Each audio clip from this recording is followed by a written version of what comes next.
ইঙ্গিত দিল সে প্রহরী দুজনকে। মিনিট দুয়েক শিলাবৃষ্টির মতো কিল চর কনুইয়ের গুঁতো ও গাঁটটা পড়ল রানার নাকে মুখে ঘাড়ে মাথায়। থামবার ইঙ্গিত করল ইকরামুল্লাহ হাত তুলে। একজনকে আদেশ করল, হাফেজ আলী মনসুরকে ডেকে আনুন।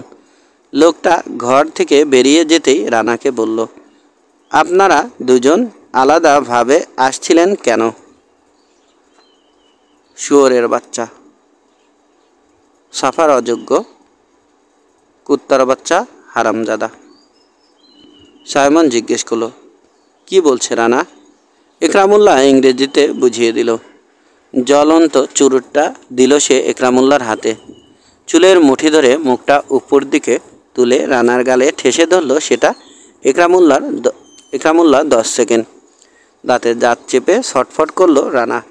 দরদর করে পানি বেরিয়ে এলো চোখ থেকে। নিভে গেল চুরুট।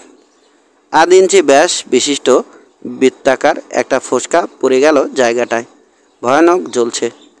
আমি জানতে চাই, আপনি ঠিক কী প্ল্যান নিয়ে এখানে এসেছেন? একসাথে না এসে আগে পরে আসা স্থির করলেন কেন? আজ সন্ধ্যায় হোটেল ইন্টারকন্টিনেন্টালে যে ঘটনা ঘটেছে তার সাথে আপনার কোনো সম্পর্ক আছে কি না? সুড়ঙ্গ পথে এখানে ঢোকা নিরাপদ নয় জেনেও এই পথেই কেন এলেন? উত্তরের অপেক্ষায় রানার মুখের দিকে চাইল ইকরামুল্লাহ। ছাপার অযোগ্য গালাগাল। ঘরে ঢুকলো হাফেজ আলী মানসুর। হাতে একটা তেনা জড়ানো গরু জবাই করার প্রকাণ্ড ছুরি। খুরদার বেলেটটাই 15 ইঞ্চি, বাটসহ 20 ইঞ্চি হবে লম্বায়। পিস্তলটা টেবিলের উপর রেখে হাত বাড়িয়ে ছুরিটা চাইল ইকরামুল্লাহ। অনিচ্ছা সত্ত্বেও তুলে দিল সে ছুরিটা মাওলানার হাতে। মৃদু হাসল মাওলানা। বলল, ভয় নেই জনাব, আসল কাজটা আপনিই করবেন, আমি এর ধারটা পরীক্ষা করব কেবল। আশ্বস্ত হয়ে লোভাতুর দৃষ্টিতে চাইল সে রানার দিকে। ঘোড়াটের জল্লাদের দৃষ্টি। জবাইয়ের সময় রানার মুখের চেহারা ও শরীরের কি প্রতিক্রিয়া হবে কল্পনা করছে সে। আন্দাজ করার চেষ্টা করছে কয়টা পোষ লাগবে ধর থেকে মাথাটা সম্পূর্ণ আলাদা করতে। তেনাটা পেঁচিয়ে পেঁচিয়ে খুলছে ইকরামুল্লাহ। ঠিক এমনি সময় ঠকঠক দুবার টোকা পড়ল দরজায়। ঘরে ঢুকলো ইসমাইল, উত্তেজিত। কি ব্যাপার জনাব ইসমাইল? খুব পেরেশান মনে হচ্ছে। পালিয়েছে হুজুর। কে? ভুরুজোড়া কুচকে গেছে ইকরামুল্লাহর। ওই লোকটা, কি যেন নাম? গিল্টি মিয়া। কি করে পালালো? পানি থেকে মাথাটা তোলা মাত্রই গুলি করার হুকুম ছিল। ও বেটা আসেইনি হুজুর। যিনি অনুসরণ করেছিলেন তিনি এইমাত্র খবর দিলেন ভুরভুরিগুলো শেষ ব্রিজটার তলায় এসেই শেষ হয়ে গেছে। আর কোনো চিহ্নই নেই। হয় ডুবে মরেছে নয়তো পালিয়েছে লোকটা। আশ্বস্ত হলো রানা কথাটা শুনে, কিন্তু মুখের ভাবে কিছুই প্রকাশ পেল না। গিল্টি মিয়া ব্রিজ পর্যন্ত এসেছিল, এটা মস্ত সুখবর। আপনি সুড়ঙ্গ ঘরটা খালি রেখেই চলে এসেছেন? জি না হুজুর, সালামকে বসিয়ে রেখে এসেছি। দুজনকে পাঠিয়েছি ব্রিজের তলায় লোকটাকে খুঁজে বের করার জন্যে। বেশ করেছেন, খুশি হলো ইকরামুল্লাহ। আপাদ মস্তক চেয়ে দেখলো একবার ইসমাইলকে। আপনি শীতে কাঁপছেন? ভেজা কাপড় ছেড়ে ফেলুন গিয়ে, আপনার ডিউটি অফ। বহুত আচ্ছা হুজুর। বেরিয়ে গেল ইসমাইল। রানার দিকে ফিরল ইকরামুল্লাহ ছুরি হাতে। আমরা বুঝতে পারছি, ভালো মতো প্ল্যান প্রোগ্রাম করেই এসেছেন আপনি। জনাব গিল্টি মিয়ার হঠাৎ হারিয়ে যাওয়াটাও কোনো বিচ্ছিন্ন ঘটনা নয়, এটাও প্ল্যানের অংশ। আমরা জানতে চাই কি সেই প্ল্যান। এরই উপর নির্ভর করছে আমাদের নিরাপত্তা। কাজেই মুখ খুলতেই হবে আপনাকে। মুখ খুলল রানা। সাফার অযোগ্য গালাগাল। গাধার বাচ্চা খচ্চর। হালকা করে ছুরিটা রানার গলার কাছে বুকের উপর ঠেকিয়ে টেনে নাভি পর্যন্ত নামিয়ে আনলো ইকরামুল্লাহ আলতোভাবে। ইঞ্চির 1/4 গভীর একটা লম্বা দাগ পড়ল প্রথমে। বুক থেকে নাভি পর্যন্ত চামড়াটা চিরে দিয়ে দুফাক হয়ে গেছে। 3 সেকেন্ড সাদা দেখালো জায়গাটা। তারপর কুলকুল করে উষ্ণ রক্তের ধারা নামলো। নাভির গর্ত ভরে গিয়ে নেমে এলো রক্ত জাঙ্গিয়ার উপর। লাল হয়ে যাচ্ছে ঘিয়ে রঙের জাঙ্গিয়া। ভয়ার্ত দৃষ্টিতে দেখছে সোফিয়া সেটা। রানার মাথার মধ্যে দ্রুত চলেছে চিন্তা। 9টা বাজতে 4 মিনিট আছে, আর এখনই নতুন খবর আসবে। ঠক ঠক ঠক ঠক, আবার টোকা পড়ল দরজায়। ঘরে ঢুকলো দুজন সশস্ত্র প্রহরী, ভয়ানক উত্তেজিত। কি ব্যাপার জনাব মুসা? বোঝা গেল ওদের এখানে দেখে অবাক হয়েছে একরামুল্লাহ। উদ্বিগ্ন ওর কণ্ঠস্বর। 5 জন লোক পজিশন নিয়েছে হুজুর বাড়ির চারপাশে। একজন জেনানা আছে ওদের সাথে, সবারই হাতে হাতিয়ার। চট করে ফিরল একরামুল্লাহ সাইমনের দিকে। একটা ইজি চেয়ারে শুয়ে নির্বিকার চুরুট টানছিল সে। খবরটা শুনেই শটান হয়ে বসল। বলল, এরা সেই দল, কিন্তু কি চায় ওরা এখানে? বাড়ি বা চিনল কী করে? চিন্তিত দেখাচ্ছে সাইমনকে। অবশ্য ঢুকতে গেলেই মারা পড়বে, কিন্তু তবু চিন্তার কথা। ঠিক আছে জনাব মুসা, মুহূর্তে সিদ্ধান্ত নিয়ে আদেশ দিল একরামুল্লাহ। আপনারা সব কজন গার্ড যুদ্ধের জন্য তৈরি হয়ে যান। আমি বাকি সবাইকে হুঁশিয়ার করে দিচ্ছি। খেয়াল রাখবেন, ওরা আক্রমণ করলেই কেবল আমরা গুলি ছুড়ব, নইলে নয়। ওরা যদি বাড়ির চারপাশে কয়েক পাক ঘুরে ঢোকার পথ না পেয়ে ফিরে যায়, কিংবা দেয়াল ডিঙাতে গিয়ে শক খেয়ে মারা পড়ে বা পালিয়ে যায়, তাহলেই সবচেয়ে ভালো। শেষ মুহূর্ত পর্যন্ত অপেক্ষা করে তারপর গুলি ছুড়ব আমরা, বুঝতে পেরেছেন? জি হুজুর। দ্রুত পায়ে বেরিয়ে গেল গার্ড দুজন। টেবিলের উপর থেকে একটা মাইক্রোফোনের স্পিকার তুলে নিল একরামুল্লাহ। একটা বোতাম টিপে ধরে বলল, যে যেখানে আছেন হুঁশিয়ার হয়ে যান। বিপদের সম্ভাবনা আছে। এ বাড়ির উপর হামলা আসতে পারে, কিন্তু ভয় পাওয়ার কিছুই নেই। পরবর্তী আদেশের জন্য অপেক্ষা করুন সবাই। বোতাম ছেড়ে দিয়ে স্পিকারটা নামিয়ে রাখলো সে টেবিলের উপর। আবার ফিরল রানার দিকে। এরা আপনার লোক? জবাব দিল না রানা। মনে মনে বলল, আমার না তো কি তোমার? He is killing your time, বলল সাইমন একরামুল্লাহকে। বুঝতে পারছেন না, দেরি করাতে চেষ্টা করছে ও, সময় নিচ্ছে। 2 বার ঘড়ি দেখেছে ও এই ঘরে আসার পর। কিছু একটা ঘটতে যাচ্ছে, কিন্তু ওর মুখ থেকে কিচ্ছু বের করা যাবে না। তার চেয়ে আসুন আমরা একটা প্ল্যান অফ ডিফেন্স তৈরি করে ফেলি। 2 নম্বর এসকেপ রুমটা এখনই খোলা দরকার বলে মনে করছি। রানা মনে মনে বলল, ওটা খোলাই আছে বাছা, ওই পথেই ঢুকেছে গিল্টি মিয়া। মাই ডিয়ার, আশ্বস্ত করার জন্যে মুখে হাসি টেনে এনে কিছু একটা বলতে যাচ্ছিল একরামুল্লাহ। এমন সময় জোরে জোরে 6টা টোকা পড়ল দরজায়। আবার এসে হাজির হয়েছে মুসা। দৌড়ে এসেছে বলে হাঁপাচ্ছে, 2 চোখ বিস্ফারিত। ঘড়ি দেখার ইচ্ছে দমন করল রানা। আন্দাজ করল এখনও 1 মিনিট বাকি আছে 9টা বাজতে। হুজুর, 3টা ট্রাকে করে 60-70 জন লোক এসেছে। মনে হচ্ছে সাদা পোশাকে আর্মির লোক। ঘিরে ফেলেছে বাড়িটা, সবার হাতেই অস্ত্র। ট্রাকের উপর ভারী অস্ত্রও আছে। নামিয়ে ফিট করছে ওরা এই বাড়ির দিকে। রানা মনে মনে বলল, খামোখা ভয় পাচ্ছ বাবা। ওরা এসেছে আসলে ভয় দেখাতে। ফাঁকা আওয়াজ করবে কেবল ওরা। বাড়িতে ঢুকবে মাত্র 5 জন।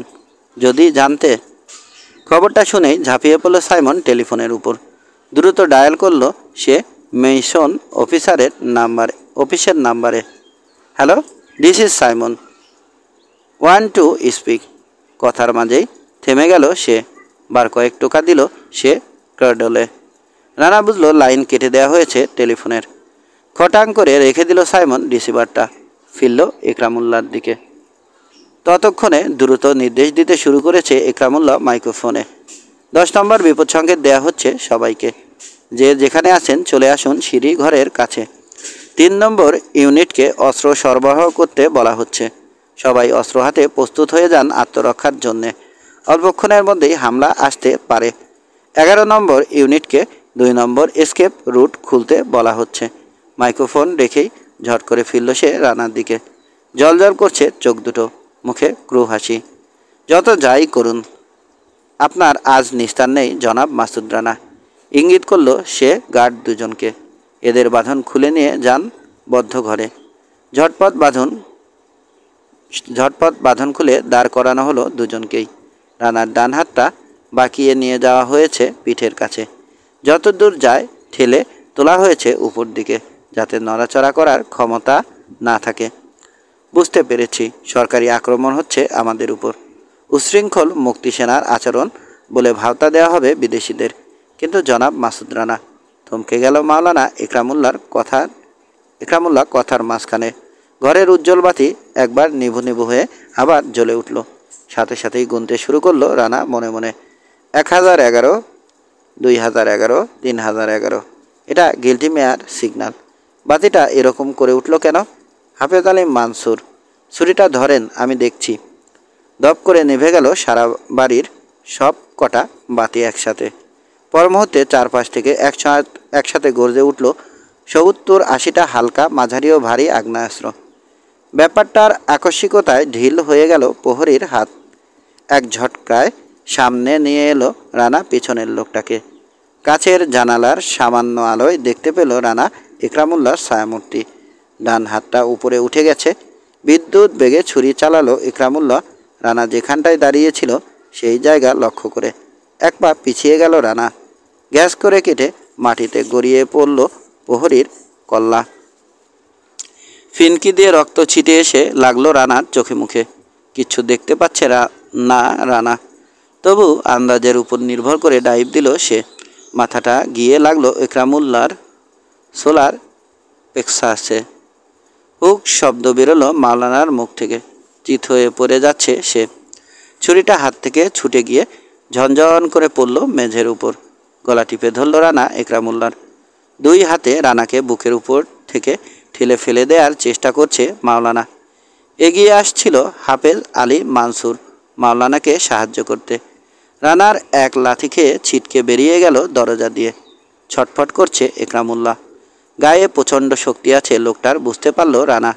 এক গরান দিয়ে রানার বুকের উপর উঠে এলো সে। কিন্তু থামতে দিল না রানা। একই গতিতে সেও আরেক গরান দিয়ে উঠে এলো আবার ওর বুকের উপর। কণ্ঠনালী ছাড়ল না। একটা চেয়ারে পা বাঁধল রানার। বাইরে প্রচণ্ড গোলাগুলি চলেছে দুপক্ষেই। অস্ত্র সরবরাহের সুযোগ পায়নি এরা। স্পষ্টই বোঝা যাচ্ছে এ পক্ষ দুর্বল। ঠিক এমনি সময়ে চারপাশ থেকে সার্চ লাইট ফেলা হলো বাড়ির ভিতর। আলোকিত না হলেও অনেক ফর্সা হয়ে গেল এ ঘরের অন্ধকার। কাছের জানালা দিয়ে আলো এসে আফসাভাবে সবই দেখা যাচ্ছে এ ঘরে। রানা দেখল দরজার কাছে চলে গেছে সাইমন সোফিয়াকে নিয়ে। টেবিলে রাখা রানার মাউজারটা ওর হাতে। আরেক গরান দিল ইকরামুল্লাহ। ঠিকরে বেরিয়ে আসতে চাইছে ওর চোখ। পড়ে গেল একটা চেয়ার। সরে যাচ্ছে রানা ইকরামুল্লাহর বুকের উপর থেকে। একটু কাত হতেই গুলি করল সাইমন। মনে হলো হাতুড়ির প্রচণ্ড একটা ঘা দিল কেউ রানার বাম হাতে। ঢিল হয়ে এলো রানার হাত। এক ধাক্কা দিয়ে গলা থেকে রানার হাত সরিয়ে দিয়ে উঠে যাচ্ছে ইকরামুল্লাহ। চোখটা আধার হয়ে আসতে চাইছে রানার। অন্ধের মতো হাতরে দাড়ি পেল সে মাওলানার, তাই চেপে ধরল।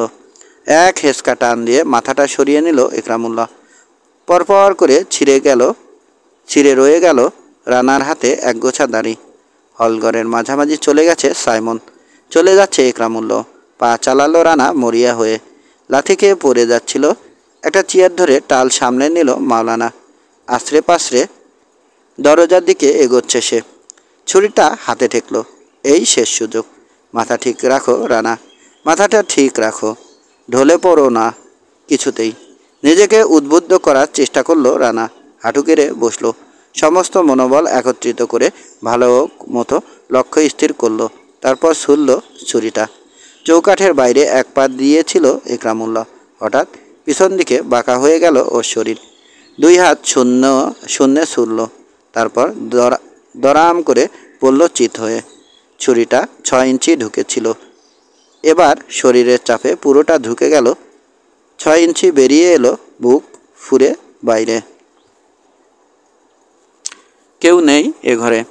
টলতে টলতে উঠে দাঁড়ালো রানা। প্রহরীর মুন্ডহীন ধরটা ডিঙিয়ে ইকরামুল্লাহর পাশে এসে দাঁড়ালো। পা দিয়ে ঠেলে কাত করলো মৃতদেহটা। ছুরিটা টেনে বের করার চেষ্টা করলো। পিচ্ছিল হয়ে গেছে বাতটা রক্তে ভিজে।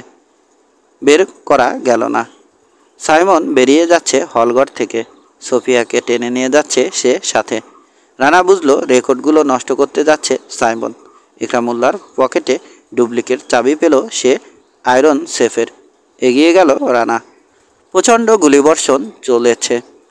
খুব কাছাকাছি গুলির আওয়াজ পাওয়া যাচ্ছে এবার।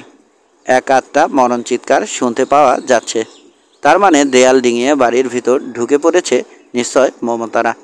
সামান্য যেটুকু প্রতিরোধ চলেছে এখনও স্তব্ধ হয়ে যাবে একটু পরেই। রানা বুঝতে পারছে কী ফাঁদ পাতা আছে টের পাচ্ছে না বলে 2 নম্বর এসকেপ রুট দিয়ে হুড়মুড় করে বেরিয়ে পালাবার চেষ্টা করছে ওরা, এবং টপাটপ ধরে ধরে তোলা হচ্ছে ওদের আর্মি ট্রাকে। মর্টারের দ্রুম দ্রুম আর মেশিন গানের ধা ধা ধা শুনে মনে হচ্ছে কি ভয়ঙ্কর যুদ্ধই না চলছে। এগুলো সব ফাঁকা আওয়াজ। একথা জানা থাকলে 5 মিনিটেই খতম করে দিতে পারত ওরা গেরিলা 5 জনকে। পিছু ফিরে চাইল একবার সাইমন, চিনতে পারল কি? নিঃশব্দ পায়ে এগিয়ে যাচ্ছে রানা। মাথা ঘুরছে ওর, মনে হচ্ছে এখনই ঢলে পড়ে যাবে। দরদর করে রক্ত ঝরছে বাম বাহু থেকে। দ্রুত দুর্বল হয়ে যাচ্ছে শরীর, বসে পড়তে ইচ্ছে করছে। আর কিছুক্ষণ নিজেকে বোঝাবার চেষ্টা করলো রানা। আর কিছুক্ষণ সহ্য করে নাও রানা, আসল কাজই বাকি আছে। কাগজপত্র নষ্ট করতে দিলে চলবে না, ওগুলো উদ্ধার করতেই হবে। একটু শক্ত হতে হবে আর একটু এগোতে হবে, এখন বসে পড়লে চলবে না। সিঁড়ির কাছে গিয়েই আবার পিছিয়ে এলো সাইমন কয়েক পা। দেয়ালের গায়ে সেটে দাঁড়িয়েছে সে, সোফিয়াকে সামনে চেপে ধরে। সিঁড়ি দিয়ে উঠে আসছে কেউ উপরে, পিস্তল তাক করেছে সাইমন। নিশ্চয় আমাদের কেউ, ভাবলো রানা। দ্রুত হয়ে গেল চলার গতি। একটু দেরি হয়ে গেলে হয়তো মারা পড়বে নিজেদের কোনো লোক, কিন্তু গুলি ছুড়ল না সাইমন। পায়ের শব্দটা দোতলায় উঠেই থামল না, উঠে গেল সিঁড়ি বেয়ে তত্তর করে দোতলার সাথে। রানা বুঝল একটু পরেই সাথে বসানো মেশিন গানটা স্তব্ধ হয়ে যাবে। দ্রুত পায়ে সিঁড়িঘরটা পার হয়ে আবছা অন্ধকারে একটা ঘরের দরজার সামনে দাঁড়ালো সাইমন। এদিক ওদিক চেয়ে ঢুকে পড়ল ভিতরে। দরজাটা বন্ধ করার আগেই পৌঁছে গেল রানা। প্রাণপণ শক্তিতে লাথি মারল, ঘুরে গেল দরজার একটা পাট। পিস্তলটা ছিটকে পড়ে গেল সাইমনের হাত থেকে। সাথে সাথে ধাপ দিয়ে পড়ল সোফিয়া পিস্তলের উপর। তার উপর ডাইভ দিয়ে পড়ল সাইমন। হাতটা মুচড়ে ধরে সহজেই কেড়ে নিল সে পিস্তলটা। এক লাথি খেয়ে ঘরের কোণে ছিটকে চলে গেল সোফিয়া। দেয়ালে ঠুকে গেল মাথাটা। উপর হয়ে পড়ে গেল সোফিয়ার জ্ঞানহীন দেহ মেঝের উপর। ঘরের ভিতরে এসে দাঁড়িয়েছে রানা। বাইরে ধূপধাপ পায়ের শব্দ। গুলির আওয়াজ কমে এসেছে। দরজাটা বন্ধ করে দাও মাসুদ। রানা সোজা হয়ে উঠে দাঁড়িয়েছে সাইমন। পিস্তলটা সোজা রানার বুকের দিকে ধরা। টু শব্দ করলে গুলি করব, 5 পর্যন্ত গুনব। 1 2 3। দরজা বন্ধ করে দিল রানা। আশা করছিল পিছন ফিরলেই গুলি করবে সাইমন, কিন্তু তেমনি পিস্তল ধরে দাঁড়িয়ে আছে সে। রানাকে এখন বড় দরকার ওর। এখনই মেরে ফেলা উচিত বলে মনে করল না। এই ঘরে যদি ঢুকতে চায় দরজা না খুলেই কথা বলে বিদায় করবে তুমি ওদের, যদি আমার আদেশ পালন না করো। যদি ওরা ঢুকে পড়ে এই ঘরে, জেনে রেখো তোমাদের দুজনকে না মেরে আমি মরছি না। যদি তোমার আদেশ পালন করি তাহলে তুমি বেঁচে যাচ্ছ সাইমন, কিন্তু আমাদের কী লাভ হচ্ছে? দুর্বল কণ্ঠে বলল রানা। যতটা দুর্বল বোধ করছে তার চাইতে অনেক দুর্বল শোনালো নিজের কণ্ঠটা নিজের কানে। প্রাণে বেঁচে যাচ্ছ, এই লাভ হচ্ছে, কর্কশ কণ্ঠে বলল সাইমন। আমি এই আলমারির কাগজপত্র ফুরিয়ে ফেলে সমস্ত প্রমাণ নষ্ট করতে পারলেই সন্তুষ্ট। তোমাকে হত্যা করার প্রয়োজন আমার নেই। আমি যদি প্রাণে বাঁচি তুমিও বাঁচবে, কিন্তু আমাকে এদের হাতে ধরিয়ে দিলে আমি তোমাকে নিয়ে মরব। প্রতিশ্রুতির প্রথম অংশটুকু অবিশ্বাস করলেও শেষের অংশটুকু বিশ্বাস করল রানা। সাইমনের দিকে চেয়ে আছে সে, কিন্তু আফসাভাবে দেখতে পেল নড়ে উঠল সোফিয়ার জ্ঞানহীন দেহটা। রানা, মাসুদ সাহেব, রানা ভাই। বাইরে কয়েকজনের গলার আওয়াজ পাওয়া গেল। হলঘরের দিকে চলে গেল ওরা দ্রুত পদে সিঁড়ি দিয়ে উঠে। গুলির আওয়াজ আসছে না আর। ঘড়ি দেখল রানা, 9টা বেজে 9 মিনিট। আর 1 মিনিট পরই ফিরে যাবে সবাই। 9টা 10-এর পর 1 সেকেন্ডও কেউ থাকবে না এ বাড়ির মধ্যে। কঠোর নির্দেশ দেয়া আছে রানার, যে যেমনভাবে পারে বেরিয়ে যাবে। আহত বা মৃত কাউকে যদি সাথে নিতে হয় এই 10 মিনিটের মধ্যেই সারতে হবে সে কাজ। রানা লক্ষ্য করল হামাগুড়ি দিয়ে এগোচ্ছে সোফিয়া সাইমনের দিকে। কান খাড়া করে বাইরের শব্দ শোনার চেষ্টা করছে সাইমন। তাই টের পেল না। ফিরে আসছে পায়ের শব্দ হলঘরে রানাকে না পেয়ে। সোহানার কণ্ঠস্বর শুনতে পেল রানা, ডাকছে ওর নাম ধরে। এ ঘরের পাশ দিয়ে চলে গেল ওরা ডান দিকে। চুপচাপ দাঁড়িয়ে রইল রানা বন্ধ দরজার গায়ে হেলান দিয়ে অলস ভঙ্গিতে। সিঁড়ি বেয়ে নেমে গেল পায়ের শব্দ। সাইমনের মুখে বিজয়ের হাসি। উঠে দাঁড়ালো সোফিয়া।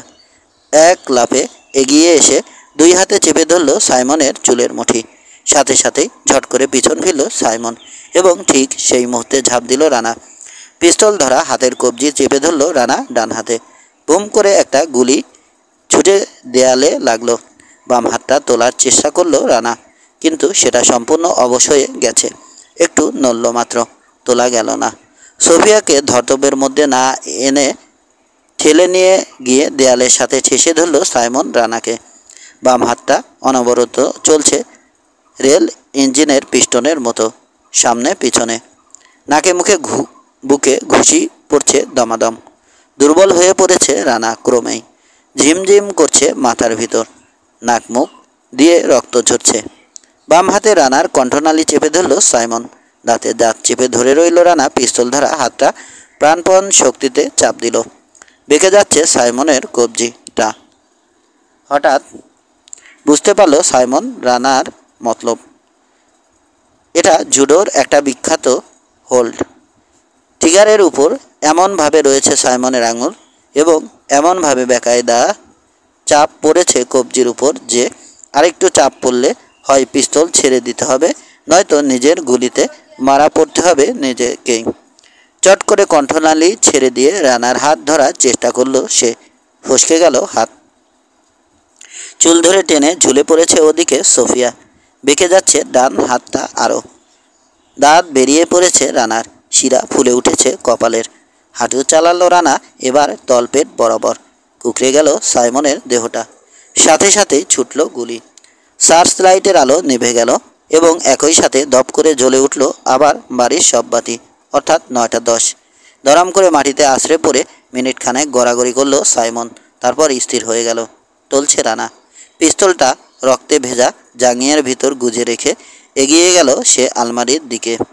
কাগজপত্রগুলো উল্টে দেখল সে মিনিট দুয়েক। বিভিন্ন জেলায় কর্মরত খাদেমের নাম ঠিকানা লেখা রেজিস্টার এবং প্রয়োজনীয় কয়েকটা ফাইল বাছাই করল সে। সময় নেই, আর কিছুক্ষণের মধ্যেই লোকজন এসে পড়বে। বেরিয়ে এলো রানা ঘর থেকে। সোফিয়াকে সাথে আসতে বারণ করলো সে।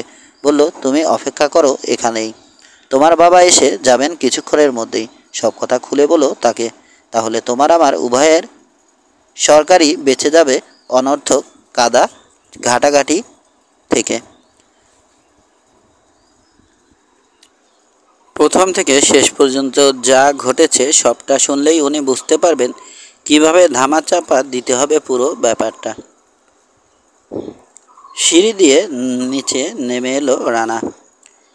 এখানে ওখানে সেখানে ছড়িয়ে ছিটিয়ে পড়ে আছে লাশ। চারদিক চুপচাপ শান্ত পরিবেশ। চাঁদের আলো বিছিয়ে রয়েছে লন জুড়ে। বাড়িটার পিছন দিকের বারান্দা ধরে কিছু দূর এগিয়েই থমকে দাঁড়ালো রানা। শাহেদ না?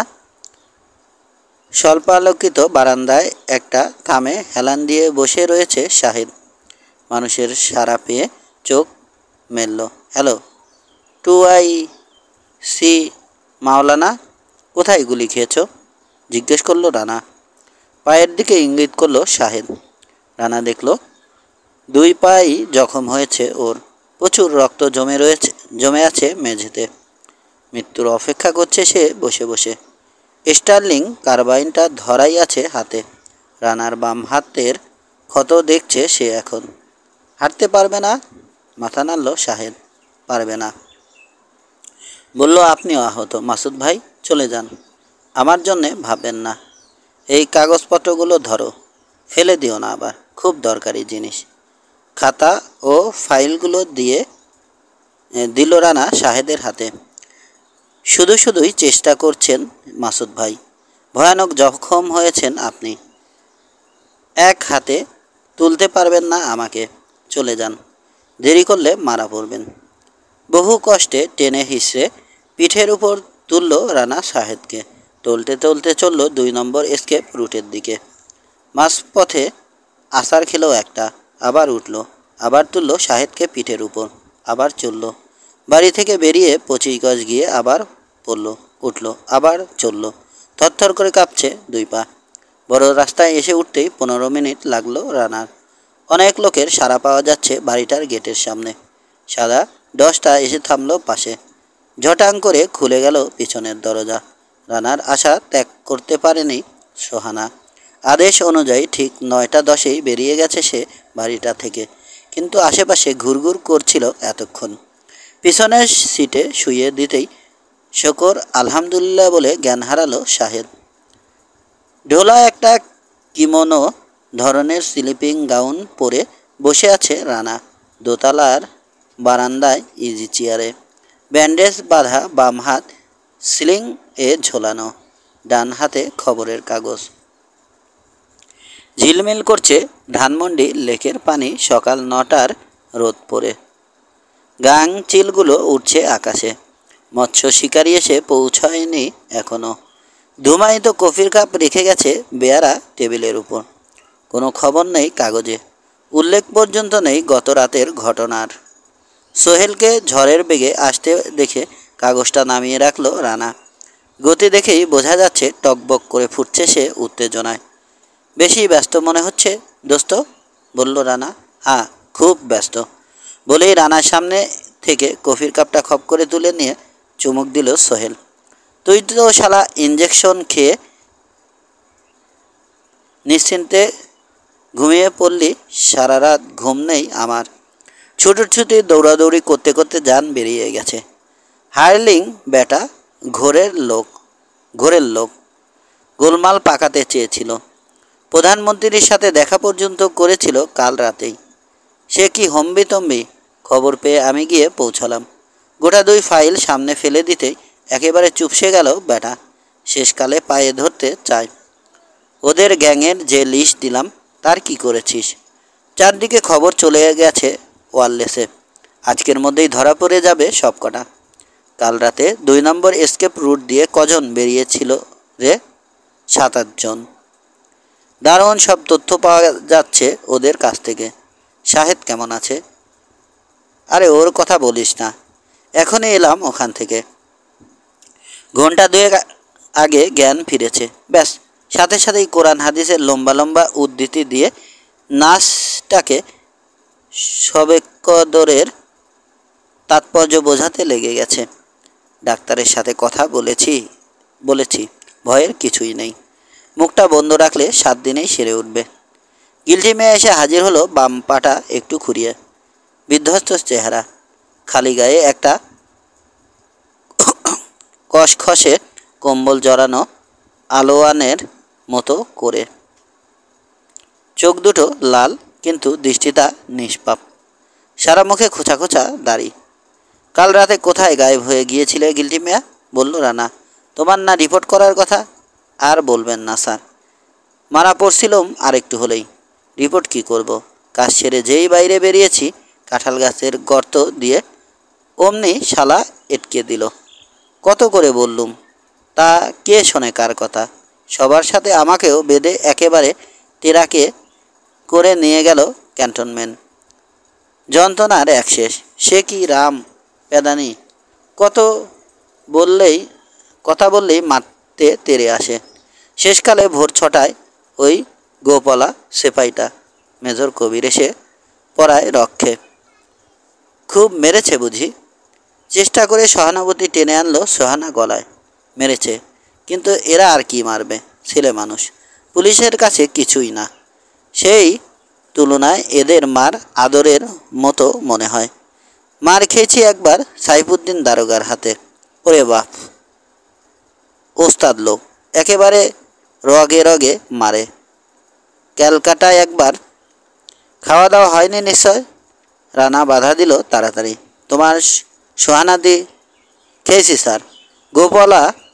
গোপালা লোকটা খারাপ না, খুব করে খাইয়ে দাইয়ে সেরেছে। তবে এরকম টলছ কেন? টলছি ঘুমে, অসম্ভব ঘুম পেয়েছে। এখানেই শুয়ে পড়তে ইচ্ছে করছে। জলদি একটা বিছানা ম্যানেজ করতে হবে, যাই। গিল্টি মিয়া নিঃশব্দ পদক্ষেপে চলে গেল সোহানার খোঁজে। নড়ে চড়ে বসল সোহেল। তুই কি মত পাল্টাবি না রানা? না। শেষকালে গোয়েন্দাগিরি করবি? এটা কি একটা কাজ হলো? এদিকে আমি একা চালাই কি করে বল? সাহায্য চাইলেই পাবি, কিন্তু চাকরি আর করবই না স্থির করেছি। দেখ রানা, আমি যেটুকু বুঝি, বিপদ ভয় আর রোমাঞ্চ ছাড়া তোর জীবনটা অর্থহীন হয়ে যাবে। সাধারণ গোয়েন্দার মতো তুই ছোটোখাটো কেস নিবি, তদন্ত করবি, তথ্য প্রমাণ সংগ্রহ করার চেষ্টা করবি। তোর সম্পর্কে এ ধারণা করতে আমার কষ্ট হয়। ভালো লাগবে না তোর কাছে এই কাজ। দেখিস, তোর যোগ্য কাজ এটা নয়। তুই কি মনে করিস না বিসিআই এর চিফ হিসাবে তোর অনেক কিছু করার আছে? এক চোখ এক ঢোক কফি খেয়ে গলা ভেজালো সোহেল। অনেকগুলো প্রশ্ন একসাথে তুলেছিস তুই দোস্ত। এক এক করে জবাব দিচ্ছি। সাধারণ গোয়েন্দার কাজ আমি করতে যাচ্ছি না। যে কাজে বিপদ ভয় আর থ্রিল নেই সে কাজে যাচ্ছি না আমি। তুই কল্পনাও করতে পারবি না কি সাংঘাতিক সব কাণ্ড চলেছে সমাজের উঁচু নিচু সর্বস্তরে। ভয়ঙ্কর অন্যায় অত্যাচার আর অবিচার করছে মানুষ মানুষের উপর। আমি সাধারণ মানুষের পাশে থেকে যুদ্ধ করতে চাই। যতটা সহজ ভাবছিস তত সহজ হবে না ক্ষমতাশালীর বিরুদ্ধে দুর্বলের এই যুদ্ধ। সিগারেট ধরালো রানা। আর তোর শেষ প্রশ্নের উত্তরে আমি ছোট্ট একটা প্রশ্ন করব। তুই কি নিশ্চিত যে মেজর জেনারেল রাহাত খান মারা গেছেন? চমকে গেল সোহেল। চোখ দুটো বিস্ফারিত। চাপা গলায় বলল, না, নিশ্চিত নয়। কিছু জানতে পেরেছিস তুই? চকচক করে উঠল চোখ দুটো আগ্রহে। না, মৃদু হাসল রানা। আমিও নিশ্চিত নই, কিন্তু আমার মনে হয় আমাকে সাদাসাদি না করে এ ব্যাপারটা ভালো করে খোঁজ নিয়ে দেখা উচিত তোর। তাছাড়া আমি তো দেশ ছেড়ে চলে যাচ্ছি না কোথাও। যখন দরকার সাহায্য করতে পারবো তোকে। আমাকে আর টানা হেঁচড়া করিস না। তোর জন্যে সোহানাকেও হারাচ্ছি আমরা। তুই কাজে যোগ না দিলে সোহানা যোগ দেবে ভেবেছিস? যে রকম লটর পটর ভাব লক্ষ্য করছি, সোহানা যোগ দেবে। ওকে আমি সাথে নিচ্ছি না। ভয়ঙ্কর এক জীবনে প্রবেশ করতে যাচ্ছি আমি। ওকে সাথে নিয়ে বিপদের মাত্রা বাড়াতে চাই না। কিছুটা আশ্বস্ত হলো সোহেল। ও জানে কান টানলে মাথা আসে। সোহানাকে বাংলাদেশ কাউন্টার ইন্টেলিজেন্সে রাখতে পারলে রানাকেও পাওয়া যাবে দরকার মতো। সোহানা এলো। ঝলমল করছে সকালের রোদের মতো। অপরূপ সুন্দর লাগছে ওকে। আরে, আপনি ওর কফিটা খেয়ে ফেলেছেন? আটকে উঠল সোহানা। আপনার জন্য তৈরি করতে বলেছি তো। নাম লেখা তো আর নেই কফিতে। আমারটা ও খাবে, বলল সোহেল নির্বিকারভাবে। সোহানাকে একটু ইতস্তত করতে দেখে যোগ করলো, কেন, ওর কফিতে বিশেষ হৃদয়ের স্পর্শ দিয়েছিলেন নাকি? না, ঘুমের ওষুধ দিয়েছিলাম। ওরে বাবা, গেছি রানা, ফিনিশ হয়ে গেছি। অনেক কাজ পড়ে রয়েছে। এখন নাক ডাকিয়ে ঘুমালে তো চলবে না। কি করি এখন? খাবলা দিয়ে রানা সিগারেটের প্যাকেটটা তুলে নিল সোহেল। একটা বের করে ধরিয়ে নিয়ে বলল, এর ভেতর আবার চরস বা মারিজুয়ানা নেই তো? সমাপ্ত।